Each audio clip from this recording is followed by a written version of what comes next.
بله گریدای و مجارکو عراق جه پروسه کی گلکی هستیار بدر واسطه بم سروکاتیا پارلمانتوی عراقی هاتیه حل بشارتن لی دو سروکاتیان گلک گرینگ هین مانه حل بشارتنا سروک وزیری عراقی حل بشارتنا سروک کمار عراقی هر وها پروسه کی گلکی هستیار ده آستا سیاسی دل عراقی بریو دیچه ریوبرین آوندا عراقیالی کلین استراتژیک دکتر غازی فیصل عمانی میوانی منه سلاف بوده سالات یانو پیروز به بریز غازی فیصل بوی پرسه دست بکم یعنی مارک سوایا دست بکار بو یکم داخویان یا خود گریدای عراقی دا گوت کو بتا آوایی ام قبول ناکن گروبین چک دار دری و بریا عراقی دا جی بگرن گرجی گرتن لگور باوریاتا هلویستا امریکا چد بیا بریز فیصل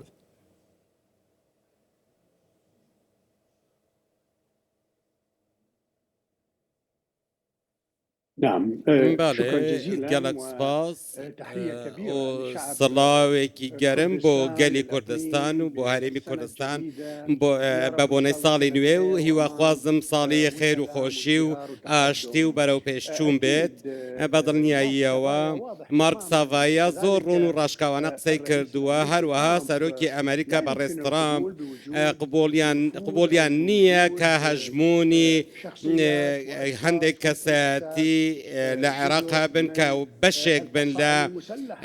بەشێکن لە گروپە چەکدارەکان بە تایبەت ئەو گروپانەی کە ژمارەیان 34 گروپن و فەرمان لە ئێران وەردەگرن و فەرمان لە ئیمام خامنەیی وەردەگرن و ئەجێندای ئێران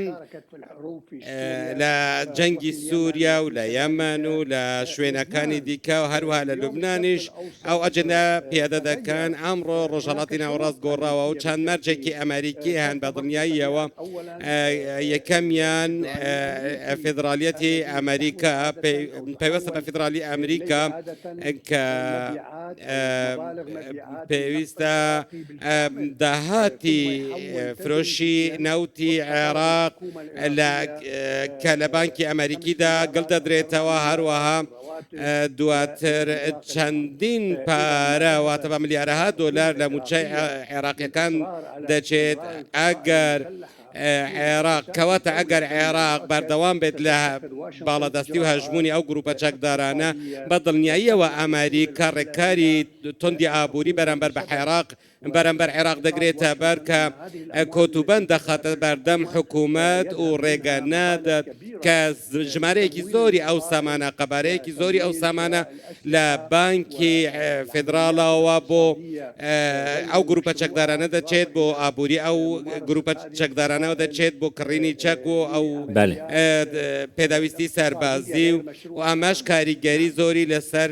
ئابووری دروست کردووە بەهۆی ئابوووریەکی ناشەرعی لە عێراقدا. دکتۆر غازی نوها ئەمریکا یعنی نونەرێکی تایبەت بۆ عراقی دەست نیشان کردی ئەف جامیر بخۆ برەسەن ژ عراقیە زمانی عراقی دزانێ ڕەوشا عراقی دزانە یعنی گۆرا باوەریاتە ساڵا 2026 و پێشوەشی سەکنا ئەمریکا هەلوێستا ئەمریکا بەرامبەری عراقی چاوا دبە چونتر دبە دی چاوا دەخێنێ برێز دکتۆر غازی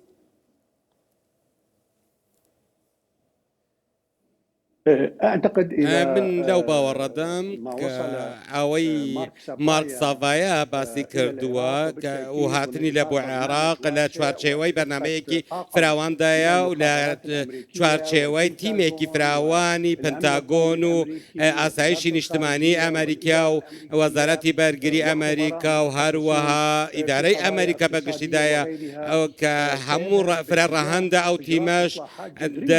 هەنگاو بەرە و چاکسازی ڕیشەیی لە عێراق دەنێت بە تایبەت لە ئابووری هەروەها ڕوبەڕووی گەندەڵی دارایی دەبێتەوە و دەزانکە تریلیۆنێک 4 ملیار تریلیۆن دۆلار لە داهاتی نەوت کۆکراوەتەوە و بە قەچاقبردنی نەوت بەرەو ئێران یاخود بەرەو وڵاتانی دراوسێ بە ملیارەها دۆلاری ساڵانە هەروەها حەواڵەکردنی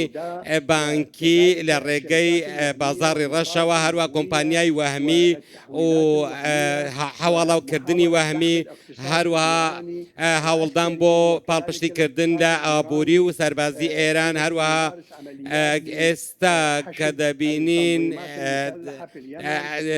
پاڵپشتی گروپە چەکدارەکانی یەمەن و حەزب وڵای سووریا لە باشووری ئەو وڵاتە فاتمیون و زەینەبیونەکان و لە لوبنان و بەرەو پێشبردننی توانە سەربازیە داراییەکانی سوپای پاسداران ئەمە لە بنەڕەتدا سەبارەت بە مارکسەڤایە و تیمەکەی واتای ئەوە دەگەیەنێت کە هەڵوەشانەوەی ئەو گروپانە ڕێگری دەکات لە چوونی ئەو سامانە بۆ وڵاتی ئێران کەگەر ئێستا لە ژێر سزای ئابووری ئەمریکادایە دواتریش نابێت کە ئێران عێراقێکی فەرمی مامەڵەیەکی ئابووری لەگەڵ ئێراندا بکات چونکە دەکەوێتە لیستی سزادراوە ئابوووریەکانی نێودەوڵەتی. دکتۆر غازی دزانێ مەسەلا ئەڤ نێزیکی 24 ساڵن کو عێراق د ڕەوشە دەمۆکراسیێدا د ڕەوشە فێدەرالیزمێدا ئیمتیحانێکی باش نەدایە یانێ نوها یەکەم هەڵبژاردنە گوش بۆی سەرۆکاتیا عێراقی گو هاتی کردن سەرۆکاتیا پارلەمەنتۆیا عێراقی بوو یەکەم جێگرێ سەرۆکی پارلەمەنتۆیا عێراقی کەسێکە کو ناوێوی ناد لیستەیا تەرۆرێ یا ئەمریکادەیە يعني تو فيرا وشي شاواد النرخيني دكتور غازي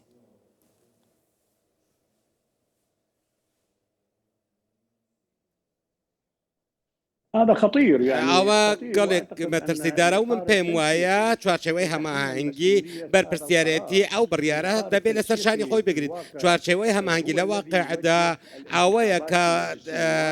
لە ئەنجومەنی نوێنەران هەڵبژاردن بەڕێوە دەبات و ئەندامان دەستنیشان دەکات لە ئەنجومەنی نوێنەران بۆ ئەوەی دەنگ لەسەر ئەو کەسە بدەن واتە چوارچێوەی هەماهەنگی بڕیاری داوا کە ڕوبەڕووی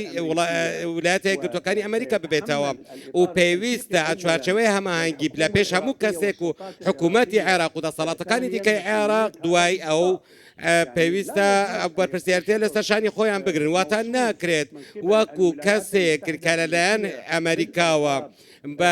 لە لیستی تیرۆردا ناوی هاتبێت و ئێمە بین وەکو جێگیری سەرۆکی ئەنجومەنی نوێنەران هەڵی بژێرین هەڵبەتە ئەم هەڵوێستە پێچەوانەی سیاسەتی دەرەوەی ئەمریکایە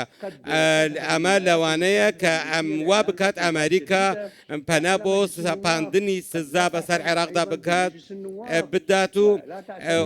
لەوانەیە دان بە ئەنجومەنی نوێنەرانی عێراقدا نەکات و هەروە دام بە سیاسەتەکانی چوارچێوەی هەماهەنگیدا نەنێت چونکە ئەمە پێچەوانەی دەستور جەخت دەکاتەوە کە ناکرێت بە هیچ شێوەیەک مامەڵە لەگەڵ ڕێکخراوە تیرۆریستەکاندا بکرێت لە کاتێکدا ئەو کەسە و ئەو لایەنەکانی ئەو کەسە سەر پێیەتی لە چوارچێوەی لیستی تیرۆردایە ئێستا لەوانەیە و پێویستە ئەمڕۆ هەندێک کەس و لایەن هەن هەندێک ڕێکخراو هەن کە بە تیرۆر لە قەڵەم دەدرێن بە گوێرەی پێوەرە نێودەوڵەتیەکان کەواتە ئەگەر ڕێز لەو پێوەرە نێودەوڵەتیانە نەگیرێت و وەکو دەوڵەتێک و وەکو دەستور و وەکو سیاسەت و ئەمە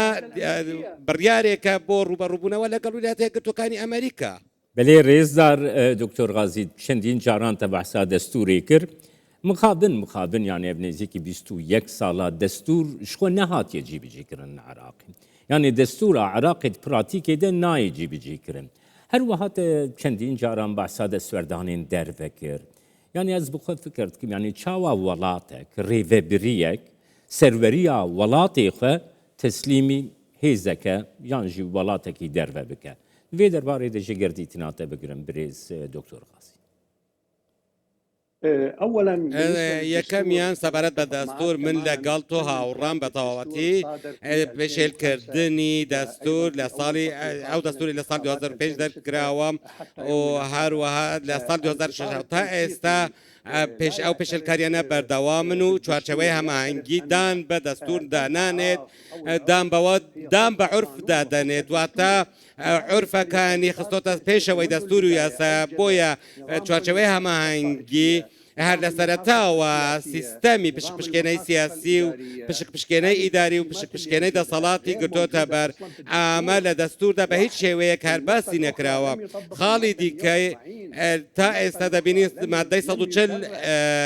جێبەجێ نەکراوە هەروەها یاسای نەوت و غاز دەرنەکراوە کە ئامەش کێشەی زۆری لە نێوان هەولێر و بەغدا هێناوەتە ئاراوە هەروەها زیاتر لە 50 یاسا واتە 50 مادە پێشێل کراون کە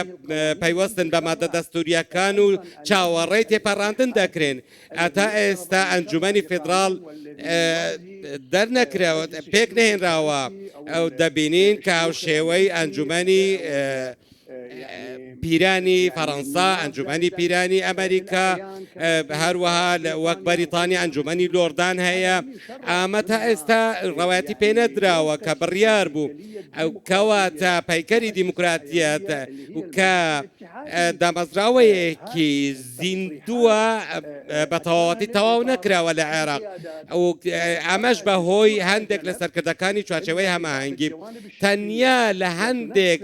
لایەنی شەکلی لە مادە دەستوریەکان هەندێک شتی بچووک بچووک جێبەجێکراون ئەمەش کارەساتێکی زۆر گەورەیە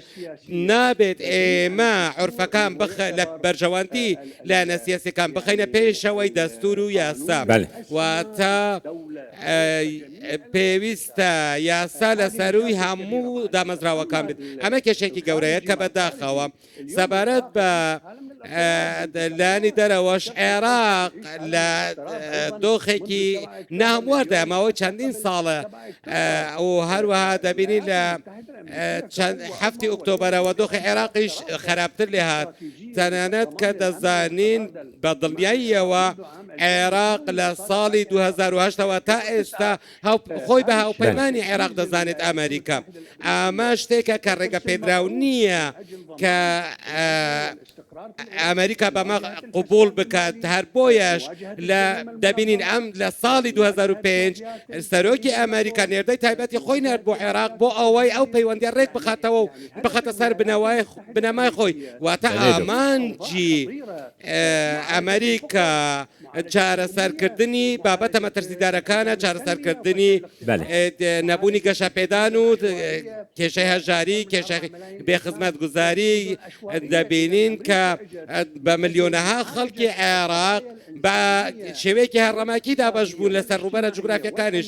کەواتە ئەمریکا دەیەوێت لە ڕێگەی ئەو تیمەیەوە ئەو هەموو بابەتانە ڕاستەڕێ بکات و دەستور جێبەجێ بکات یاسا جێبەجێ بکات و سیستەمیش جێبەجێ بکات سپاسیاتت کەم ساڵێک نویا سەرکەفتنی و خۆشیە بۆ تەتخوازم دکتۆر غازی فەیسەڵ ژی عەمان لەگەڵمە